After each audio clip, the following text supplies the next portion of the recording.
오늘부터는 성경 각 권에 대한 개괄을 함께 살펴보도록 하겠습니다. 오늘은 신약 성경의 첫 번째 책인 마태복음에 대한 이제 개관적인 고찰이 되겠습니다. 신약 성경에는 예수님의 생애와 활동과 말씀에 대한 기록이 마태복음, 마가복음, 누가복음, 요한복음 네 권에 기록이 되어 있습니다. 네 권에 따로따로 기록이 되어 있는 이유는 그 당시 교회의 상황들을 잘 반영을 하면서 그 당시의 문제점들을 또는 또 특별히 다뤄야 할 것들을 복음서의 저자들이 이제 이야기하고 있는 것을 볼 수가 있습니다. 마태복음은 특별히 교회의 정체성을 규명을 하기 위해서 기록이 되었습니다. 마태복음에는 교회의 특징이라든가 교회의 모체가 되었던 유대교와의 차이점과 연속성, 또한 구약시대와 신약시대의 연결에 대해서 좋은 시야를 우리들에게 건네주고 있습니다. 마태복음의 저자는 마태로 알려져 있는데 사실은 공식적으로는 저자가 누군지 모르는 작자 미상이었습니다. 이 복음서를 기록했던 저자들은 책을 기록을 하면서 그 서두에다가 자기가 기록했다라는 저자의 이름을 기록하지 않았습니다. 그 이유는 그 당시가 박해의 시대였기 때문에 자신이 드러내는 것이 좋은 일이 아니었을 뿐만 아니라 특별히 복음서 저자들은 자기가 드러나는 것보다는 예수님이 드러나는 것을 원했기 때문에 저자의 이름을 기록을 하지 않았습니다. 그러나 우리는 이 마태복음의 저자가 마태인 것을 인정을 합니다. 최초로 사도 요한의 제자였던 파피아스가 그의 책 주의 말씀에 관한 해석에서 이 복음서가 마태에 의해서 기록되었음을 주장을 했었습니다. 이런 외적인 증거 외에도 또한 내적인 증거들이 있는데 그것은 마태가 9장 9절에 의하면 세리였다는 것이죠. 그는 가이사에게 세금을 바치는 것에 대해서 일반적인 화폐의 단위인 데나리온을 사용하는 것 외에 더 정확한 용어인 노미스마라는 그러한 단어를 함께 사용을 하면서 돈과 관련되었던 직업에 종사했음을 보여줍니다. 뿐만 아니라 마태복음에만 예수님과 베드로가 성전세를 내는 기사를 다루면서 본 복음서의 저자가 전문 세리였던 마태였다라는 것을 우리에게 알려주고 있습니다. 기록 연대와 그 다음에 장소를 본다면은 이 기록 연대는 아마 마태복음 24장 2절에서 예루살렘의 함락을 예수님이 예언하시는 것을 보게 될 때에 성전의 멸망의 해인 AD 70년 이전에 기록되었던 것으로 보는 것이 적당합니다. 그리고 기록 장소는 시리아의 안디옥이라고 할 수가 있겠는데요. 왜냐하면 마태복음이 가지고 있는 유대인과 이방인들의 관심을 결합하는데 이 안디옥이 적절한 장소였습니다. 안디옥에는 많은 유대인들이 거주하는 곳이었으며 또한 이방인 선교의 중심지였습니다. 뿐만 아니라 17장 24절부터 27절에 나오는 공식적인 화폐의 명칭 스타테르라는 명칭을 사용했던 것은 그 당시에 안디옥과 다메섹밖에 없었는데 특별히 이 안디옥에 많은 그리스도인들이 있었기 때문에 안디옥이 바로 기록 장소가 되었다고 볼 수가 있겠습니다. 마태복음의 구조의 특징을 보면은 마태복음은 7개의 예수님에 관한 이야기와 5개의 예수님의 강화, 즉 설교가 아주 정밀하게 교직이 되어 있는 구조를 가지고 있습니다. 다시 말해서 이야기들이 7차례의 전개가 되는데 그 중간중간 5번의 설교가 있다는 것이죠. 5장부터 7장까지가 산상설교이고 10장이 파송설교, 13장이 천국 비유 설교이죠. 그리고 18장에서 교회 질서를 설교하고 23장부터 25장에 종말론 설교를 배치하는 형태가 되어 있습니다. 그래서 예수님에 대한 이야기, 설교, 예수님에 대한 이야기, 설교 이런 형태의 그러한 조직을 가지고 있는 것을 볼 수가 있습니다. 연대적인 면과 지리적인 면을 살펴본다면 연대적인 면에 있어서는 예수님의 족보로 시작을 해서 예수님이 부활하시고 나서 제자들에게 선교 대위임을 말씀하시는 것으로 끝나고, 지리적으로는 유대에서 시작을 해서 갈릴리 지역, 갈릴리 북부 지역, 그리고 예루살렘으로 가는 길과 예루살렘에서 예수님이 겪은 일들을 이야기를 하고 있습니다. 제작 목적을 보면은 이미 말씀을 드렸지만은 이 안디옥이라는 곳에서 이제 유대인 그리스도인들과 이방인 그리스도인들이 함께 이제 존재를 했었는데요. 이들에게 그들의 상황에 적절한 교훈을 할 필요성이 있었던 것이죠.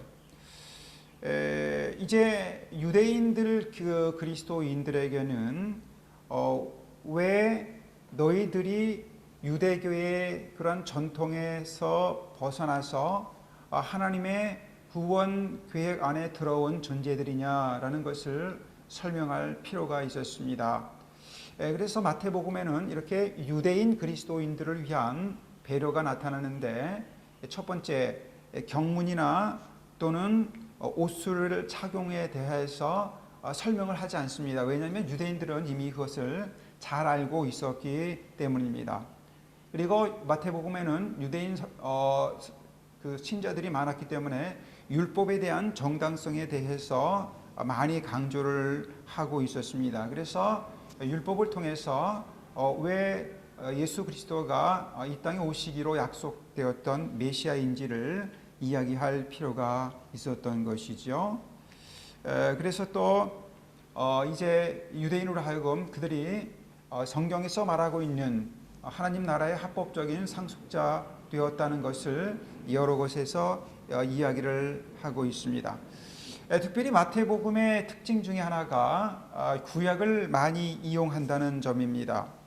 말씀의 성취라고 해가지고 1장 21절부터 2장 15절 등등 상당히 많은 분량에 이르러서 바로 말씀의 성취, 말씀이라는 것은 구약의 성취를 이야기를 하게 되지요. 그리고 기록되었을 때라는 말이 많이 나옵니다. 이것은 2장 5절부터 4장 4절, 6절, 7절 등등에서 많이 나오고 있고요.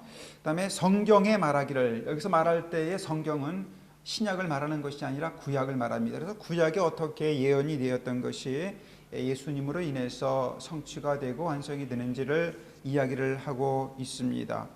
뿐만 아니라 율법이란 말이 다른 복음서에 비해서 많이 있습니다. 그래서 바로 마태복음은 이제 유대인 그리스도인을 향해서 그들이 어떻게 하나님의 약속을 성취하는 백성으로 선택이 되었고 그러한 길을 가고 있는지를 설명하기 위해서 이렇게 이제 그 구약에 대한 많은 언급을 하고 있는 것을 볼 수가 있습니다. 뿐만 아니라 이제 그 당시에는 예수님을 속이는 자, 그리고 예수님의 삶을 속임으로 폄하하려는 그러한 유대인들의 시도가 있었습니다.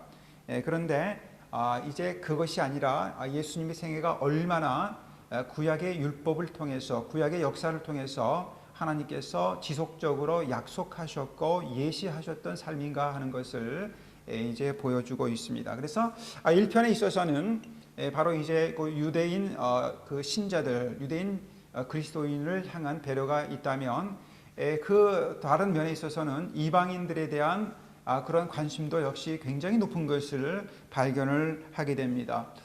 이제 족보의 서두에서 아브라함을 먼저 언급을 하는데, 아브라함은 창세기 12장 3절에 의하면 만민을 위한 복의 통로가 되어 있었다라고 말하고 있지 않습니까?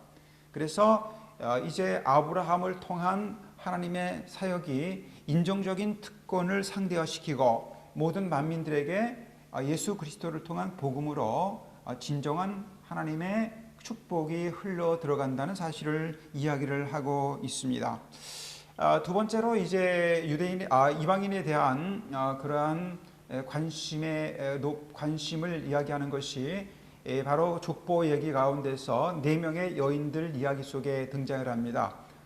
족보에 나오는 4명의 여인들을 보면은 다말과 라합과 그 다음에 룻과 바세바인데 이 사람들은 다 이방인일 가능성이 많습니다. 다말인 경우에는 고대 아람 문서에 의하면은 유대 문서에 의하면은 아람인으로 묘사가 되어 있었고, 라합은 가나안 사람이고 룻은 모압 사람이고 바세바는 남편 우리와 함께 헷 사람인 것으로 우리가 생각을 할 수가 있겠습니다. 그래서 이 마태는 의도적으로 이방인들이 어떻게 하나님의 백성의 편입이 되었나 하는 것을 족보를 통해서도 얘기를 했었고요.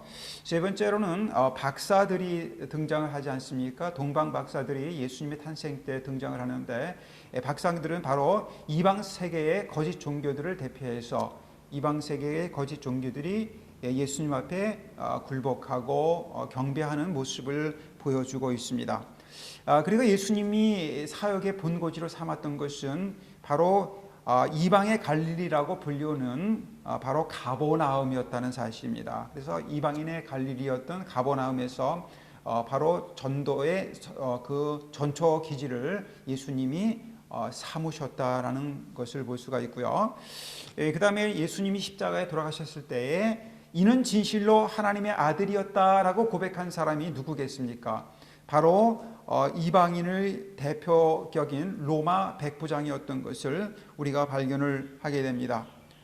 또한 예수님께서 부활하신 이후에 모든 족속에게 가서 복음을 전하라는 대위임 명령 가운데서 바로 이 마태가 얼마나 이방인의 그 복음 속에 편입되어지는 것을 갈망하고 있었는지를 바라볼 수가 있는 것입니다. 그래서 이제 이 마태복음 가운데서는 유대인 그리스도인들과 그 다음에 이방인 그리스도인들에 대한 그러한 그 어떤 고려와 또한 배려가 있었던 것을 볼 수가 있습니다. 그래서 이렇게 하나님의 율법이 예수 그리스도 가운데서 이제 완성이 되었다, 대체가 된 것이 아니라 완성이 되었다라는 그런 얘기를 하면서 바로 하나님의 사랑의 이중계명, 다시 말해서 하나님을 사랑하고 이웃을 사랑하라는 그 계명이 주님 가운데서 이제 완성이 되어지고 성취가 되었다는 사실을 이야기를 합니다. 그 다음에 우리가 마태복음을 통해서 예수님이 어떻게 그러한 구원의 완성자로서 율법의 완성자가 되었느냐 하는 것은 바로 예수님과 모세를 평행선에서 묘사한 사건을 통해서 볼 수가 있습니다. 마태는 예수님께서 율법의 완성자로서 구원을 이루시는데 그 모습이 마치 구약시대에 모세를 하나님이 사용하셨던 것과 비슷하게 전개가 된다는 것입니다. 예를 들면은 예수님 탄생 시에 헤롯이 2살 아래의 어린아이들을 죽이려고 했던 그러한 시도는 바로 우리가 출애굽기 1장에서 모세와 관련된 남아 살해 사건을 기억을 하게 됩니다. 그리고 아까 말씀드렸듯이 마태복음에 5번의 설교가 실려져 있는데 이것은 모세오경, 창세기, 출애굽기, 레위기, 민수기, 신명기를 기억을 하게 됩니다. 그리고 예수님께서 마태복음 5장부터 7장까지 산상수훈, 산상설교를 말씀을 하시는데 이것은 마치 시내산에서 모세가 하나님의 십계명을 받은 그런 장면을 상기를 시킵니다. 또한 예수님께서 마태복음 14장 23절에 보면은 물 위를 걸으신 기적을 행하셨습니다. 자, 이것은 모세의 어떤 사건과 연결이 되겠습니까? 바로 홍해 물을 가르고 건넌 사건, 요단강 물을 가르고 건넌 사건과 연관이 있다는 사실을 발견을 하게 되죠. 그리고 마태복음 15장 29절에서 4천 명을 먹이신 예수님의 기적이 이제 기록이 되고 있는데, 이것은 광야에서 만나를 통해서 수많은 이스라엘 백성들을 먹이신 사건을 기억을 하게 됩니다.